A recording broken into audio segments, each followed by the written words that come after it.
जय श्री कृष्ण दोस्तों। आज नवरात्रि का 7वां दिन है और माँ कालरात्रि का आज स्वरूप की पूजा की जाती है। ओम देवी कालरात्रे नमः अर्थात ओम के समान निर्विकारी माँ कालरात्रि दुख रूपी अंधकार का नाश करने वाली है, दुष्टों व राक्षसों का अंत करने वाली है। माँ हम सबका कल्याण करे। देवी दुर्गा का ये कालरात्रि स्वरूप शुभ फल देता है, इसीलिए इन्हें माँ शुभकारी भी कहा जाता है। माँ कालरात्रि के ब्रह्मांड के समान गोल नेत्र है।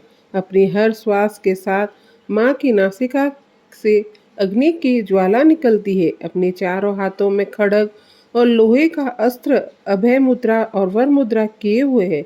माँ अपने वाहन गर्दभ पर सवार है। माँ दुर्गा का ये अति शक्तिशाली स्वरूप हमें ये सिखाता है कि बुराई कितनी भी शक्तिशाली क्यों न हो, परंतु हमें हमेशा अच्छाई की ही जीत होती है। जो इंसान सच्चे मन से माँ की पूजा करता है, माँ किसी न किसी रूप में आकर उसकी जीवन में सभी बुराइयों का नाश करती है। आइए सुनते हैं अब माँ की कथा। माँ दुर्गा के इस रूप को सबसे शक्तिशाली माना गया है। इनके शरीर का रंग घने अंधेरे की भांति काला है। माता के अत्यंत लंबे केश खुले और बिखरे हैं। माँ कालरात्रि के गले में विद्युत की तरह चमकने वाली माला सुंदर लग रही है। चारों भुजाओं वाली कालरात्रि देवी गधे पर मंडित रहती है। इनके बाएं हाथ में लोहे का कांटेदार अस्त्र अलंकृत है और दूसरे में एक कतार है। माँ कालरात्रि का दायां हाथ हमेशा ऊपर की तरह उठा रहा है, जो लोगों को सदैव अपने आशीर्वाद और सुसज्जित रखता है। उनका निचला हाथ भक्तों को आश्वासन देने के लिए है कि वह माता संरक्षण से भय मुक्त होकर रह सकते हैं। माता को गुड़ का भोग अति प्रसिद्ध है। उन्हें लाल रंग के वस्त्र, रात रानी के फूल अत्यंत प्रिय है। एक बार दैत्य शुंभ और निशुंभ और रक्त बीज ने अपना आतंक तीनों लोकों में फैलाना शुरू कर दिया था। उस वक्त सभी देवतागण भगवान के पास गए। जब भगवान शिव ने सभी देवताओं को चिंतित देखा तो उनकी चिंता का कारण पूछा। तब देवताओं ने शिव शंकर से कहा, हे भोलेनाथ, शुंभ, निशुंभ और रक्तबीज नामक दानवों ने अपने आतंक और उत्पात से सभी को परेशान कर रखा है। कृपया कर हमारी मदद करें। ये सुनते ही भोलेनाथ ने अपनी समीप बैठी माँ पार्वती की ओर देखा, उनसे उन दानवों का वध करने की प्रार्थना की। भगवान शंकर की विनती सुनकर देवी पार्वती ने उनके सामने नतमस्तक होकर कहा, उनका आशीर्वाद लिया और वहां से जाने की आज्ञा मांगी। दानवों का वध करने निकल पड़ी। माँ पार्वती ने दानवों का वध करने के लिए माँ दुर्गा का रूप धारण किया। इस रूप में वह सिंह पर सवार करती हुई अति मनमोहक और शक्तिशाली प्रतीक हो रही थी। माता को देख सभी राक्षस अचंभित हो गए। उन तीनों ने माता के साथ एक घमासान युद्ध शुरू कर दिया। दैत्यों ने अपना पूरा बल लगा दिया, परंतु माता के सामने कोई नहीं टिक पाया। आदि शक्ति ने शुंभ और निशुंभ का वध कर दिया। इसके पश्चात माँ ने रक्तबीज के साथ युद्ध करना शुरू कर दिया। रक्तबीज कोई मामूली या साधारण दानव या राक्षस नहीं था। उसने कठोर तपस्या कर ब्रह्मा जी से अमर होने का वरदान हासिल कर दिया था। लेकिन ब्रह्मा जी ने उसे ये वरदान दिया कि जब कोई मारने का प्रयत्न करेगा, तब उसके शरीर से निकली खून की बूंद जैसे ही धरती पर गिरेगी, वैसे ही उनके अनेक रक्त बीजों का जन्म होगा। इसी वरदान के अनुसार जैसे ही माता ने उस पर प्रहार किया, उसकी खून की बूंद धरती पर गिरी और अनंत रक्त बीज प्रकट हो गए। उसी पल माता ने कालरात्रि का रूप धारण किया। माँ दुर्गा के शरीर से एक ऊर्जा का संचार हुआ और माँ कालरात्रि का निर्माण हुआ। भले ही वो दानव अति शक्तिशाली थे, परंतु माता से जीत पाना सामर्थ्य उनके अंदर नहीं था।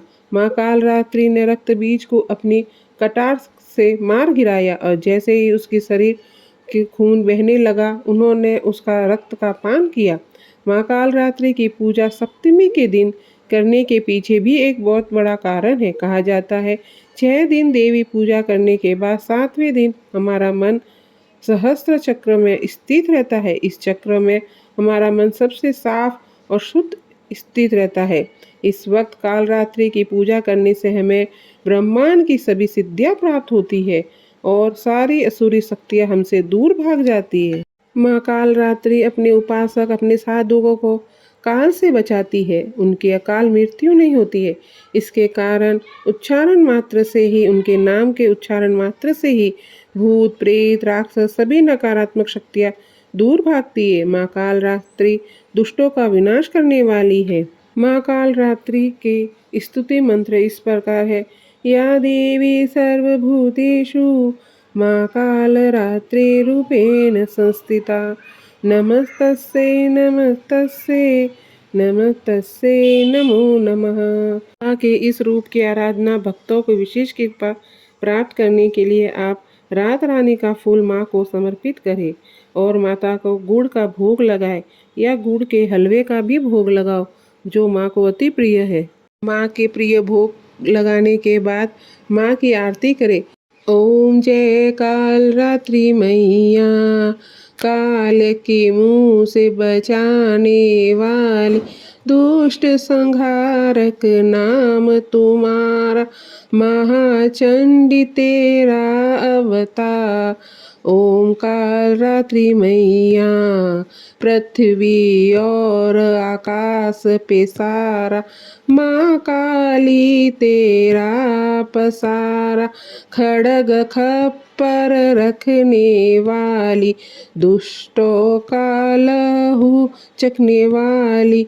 ओम कालरात्रि मैया, कलकत्ता स्थान तुम्हारा, सब जगह देखूं तेरा नजारा, सभी देवता सब नर नारी, गावे स्तुति सभी तुम्हारी, रक्त दंत और अन्नपूर्णा, कृपा करे तो कोई भी दुख ना।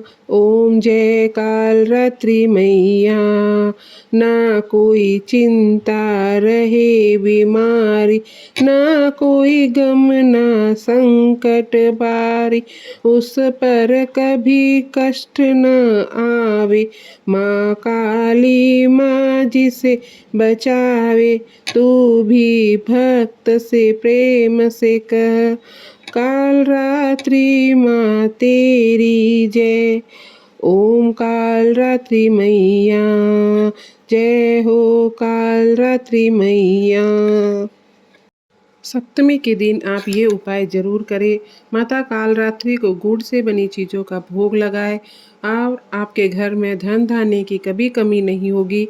साथ में ही माता आपके शारीरिक और मानसिक कष्टों को भी दूर करेगी। दूसरा उपाय है, कालरात्रि को प्रसन्न करने के लिए आपको गुलदाउदी के 108 फूलों की माला को माता को अर्पित करें। इस उपाय को करने से आपके जीवन में सुख समृद्धि और कभी भी कमी नहीं होगी और माता के आशीर्वाद से आपको अत्यधिक धन की प्राप्ति होगी। इसी के साथ जय माता दी, बोलो साचे दरबार की जय हो।